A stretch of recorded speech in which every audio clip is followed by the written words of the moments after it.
안녕하세요. 김동섭입니다. 5월 21일 아침 시작하도록 하겠습니다. 오늘 미국 시장은 소폭 조정을 보이는 모습인데요.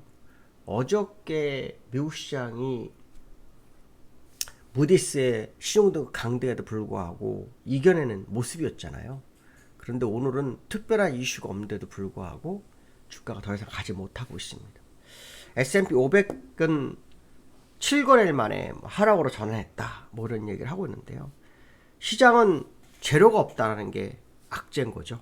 어떻게 보면 그 관세 문제가 좀 더 빠르게 해결되는 모습이 시장을 기다리고 있는데 협상, 뭐 주요국 관세 협상을 어떤 뭐 별다른 진척이 없다. 뭐 이게 시장에 뭐 차익 매물을 추리하게 했고 그것이 주가를 약간 밀어낸 그런 흐름을 보이고 있습니다. 그러나 뭐 기술적으로는 큰 문제가 없죠.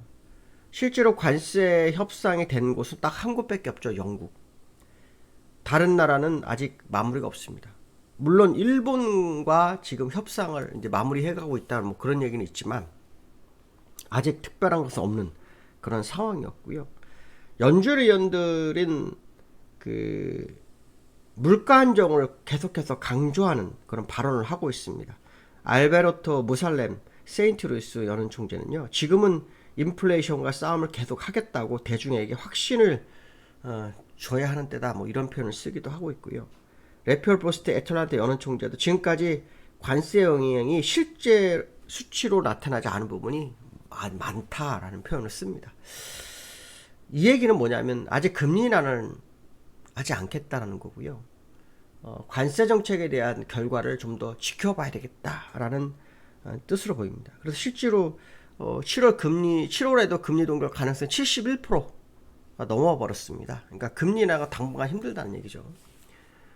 지난번에 인플레이션이 낮아지면서 트럼프는 지금이 금리 인하할 때다라고 연준을 압박했지만 실제로는 기업들이 관세로 인해서 재고를 쌓아놨고 그 재고를 풀어주면서 시장의 관세에 대한 부담을 전가하지 않는 그런 모습이었거든요. 그로 인해서 일단은 인플레이션은 낮아졌어요. 근데 이 인플레이션은 아시겠지만 계속 낮아지는 추세였거든요. 그래서 연준이 금리 인하가 성공적이었다라는 표현이 있었는데 관세를 하면서 연준이 불투명성에 대한 부분을 불확실성에 대한 부분을 언급했고 그로 인해서 좀 더 시간을 두겠다 했거든요. 그러면 기업의 재고 이게 변수가 된 거죠. 기업에 많이 재고가 없었다면 인플레이션이 올라가면서 연준이 확실하게 금리 인하를 언제쯤 하겠다 이런 분위기가 형성될 텐데 그게 나타나지 않았죠. 그래서 기업의 재고가 다 소진되고 난 다음에 3개월에서 길게는 6개월 정도 봐야 되죠. 기업의 재고가 소진되는 시점은 3개월, 적게 비축한 기업은 3개월, 많이 비축하는 6개월 정도일 거란 말이죠. 그래서 그 뒤에 3개월, 6개월이니까요. 짧으면 뭐 6개월이고 길면은 9개월 사이, 그렇죠? 1년, 9개월, 1년 사이에 인플레이션의 결과치를 보고 연준이 움직일 확률이 높아요. 그러면 연준이 금리 인하를 2월에 관세 시작하는 것으로 본다면은 말하면 10월, 11월에 금리 인하를 시도할 수 있고요. 늦으면 내년 2, 3월이라고 봐야 되겠죠. 결국 트럼프의 관세 정책이 연준의 행보를 늦추게 되는 상황이 됐고 그로 인한 시장의 불확실성 이게 점점 커진 건 사실이죠. 트럼프가 관세를 요즘 밀어붙이지 않는 이유가 중에 하나가 뭐냐면 주식시장이 많이 밀려서 그런 거예요. 그 주식시장을 회복하기를 원하고 있거든요. 그래서 영국과 빨리 관세 협상을 맺은 것도 그런 부분이다. 그래서 해결책을 보여주면서 주가를 끌어올린 거. 항상 악재로 인한 불확실성 해소를 통해서 주가가 올라가거든요. 우리나라가도 마찬가지잖아요. 정치적 불확실성을 해소하면서 주가가 이렇게 반등을 하는 모습처럼 똑같습니다. 그래서 트럼프도 그걸 노리는 거죠. 그런데 이 관세로 인해서 여러 가지 문제가 생겼어요. 어떤 문제가 생겼냐면 시장에서는 미국이 더 이상 압도적 1위가 아니다. 이런 표현을 쓰면서 유럽과 중국으로 등 돌리는 투자자들이 늘어나고 있다고 합니다. 실제로 유럽, 중국 주식 설정액이 12%, 13%씩 증가하고 있다고 하죠. 근데 그 이유 중에 하나가 이제 관세가 1번이고요. 두 번째는 뭐냐면 이번에 무디스가 신용등급을 강등했잖아요. 사실 무디스의 신용등 강등은 뭐 예측이 됐다고 하지만 그래도 안 내리는 것보다는 좋은 게 아니잖아요. 그렇잖아요. 안 내리고 있으면 오히려 유리한데 내리면은 시장에서는 좀 부담감이 올 수 있는 건 사실이기 때문에 이러한 부분들이 미국 시장을 약간 흔드는 뭐 그런 과정에 있다 이렇게 보시면 될 것 같고요. 테슬라가 그나마 반등에 성공하는 모습이 있었습니다. 일론 머스크가 이런 얘기를 했죠. 5년간 합리적인 뭐 수장으로서 자리를 지키겠다. 뭐 이런 식으로 좀 얘기를 했고요. 또 100만 개 GPU 센터를 추진하겠다. 뭐 이런 겁니다. 이 GPU 100만 개면요. 엔비디아 이 어마어마한 돈을 버는 겁니다. 그렇죠? 얼마 전에 사우디아라비아 1만 8천 개 그렇죠? 고성능 AI 칩 판매했죠. 그러고도 엔비디아 날아가는데 100만 개면 뭐 어마어마하죠. 그래서 자율주행 자동차를 위해서 이제 이런 센터를 만들겠다라고 하는데요. 어쨌든 아직도 이 AI 그렇죠? 인공지능 시대는 끝난 게 아니라는 거죠. 이제 시작하는 단계이기 때문에 테슬라 같은 데다 100만 개 GPU 설치한다 해보세요. 다른 나라에서도 이 자율주행을 구축하려는 자율주행을 시행하려는 곳은 전부 다 이거 구축할 확률이 높거든요. 그렇게 되면은 엔비디아의 가격, 그 다음에 AI 관련주들은 여전히 뭐 상승 기로에 있다. 뭐 그런 해석을 해볼 수 있지 않을까라는 생각이 들었습니다. 그다음 나스닥과 다우의 차트를 좀 보시면요, 큰 흐름은 없죠. 그냥 뭐 다우는 장중에 0.7% 빠졌다가 강보합으로 갔다가 현재는 뭐 0.2% 하락한 모습이고요.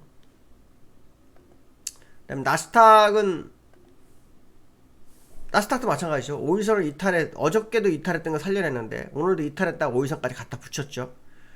장중에도 1% 넘게 빠졌다가 약보합으로 하락 마감하는 그런 흐름이 있었고요. 테슬라가 반등에 성공했다 뭐는데 얼마나 올랐을까요? 테슬라 어저께 오늘 새벽에요. 장중에 얼마 갔어요? 3.7% 갔다가요. 마이너스로 빠졌다가 강보합으로 마감하는 그런 흐름이었네요. 어쨌든 뚫고 가기 위한 시장의 흐름이 나타나는 것만큼은 사실이다. 뭐 이런 해석을 해볼 수 있을 것 같고요. 엔비디아가 이제 GPU 관련해서는 갈 수 있죠. 그래서 또 엔비디아나 테슬라나 차트가 똑같은 흐름을 보이고 있는 것만큼은 시장을 이끌어가고 있는 두 종목이 모습이 아닌가 이런 해석도 해볼 수 있을 것 같고요.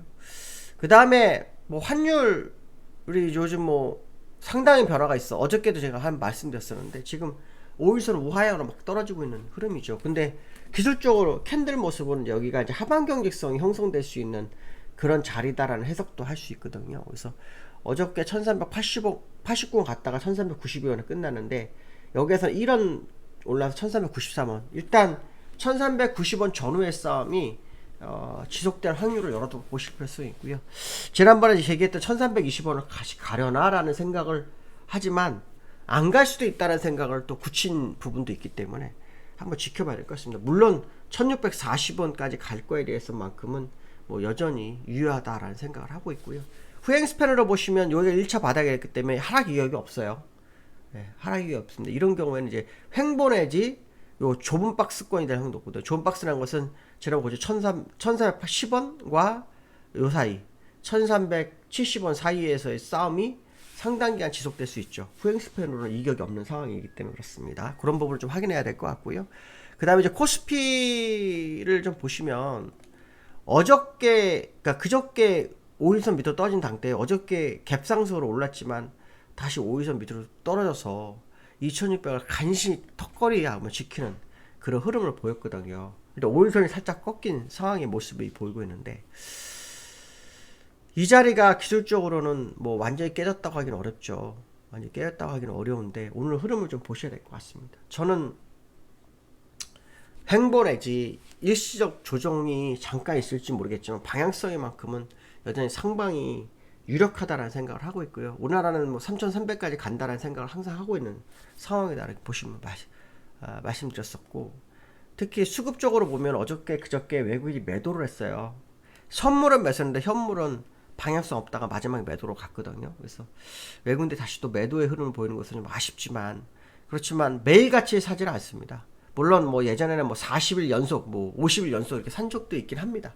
그렇지만 보통 경우는 뭐 열흘이나 15일 정도 사고 한 2, 3일 사가 눌렀다가 다시 또 한 15일 사다가 눌렀다 그러다가 막 4, 50일 들어오고 이러거든요. 그래서 지금 그런 과정 속에 어떤 흐름을 보이는 외국인의 형태 아닌가라는 생각을 해봐야 될 것 같습니다. 오늘 여기까지 하겠습니다. 감사합니다.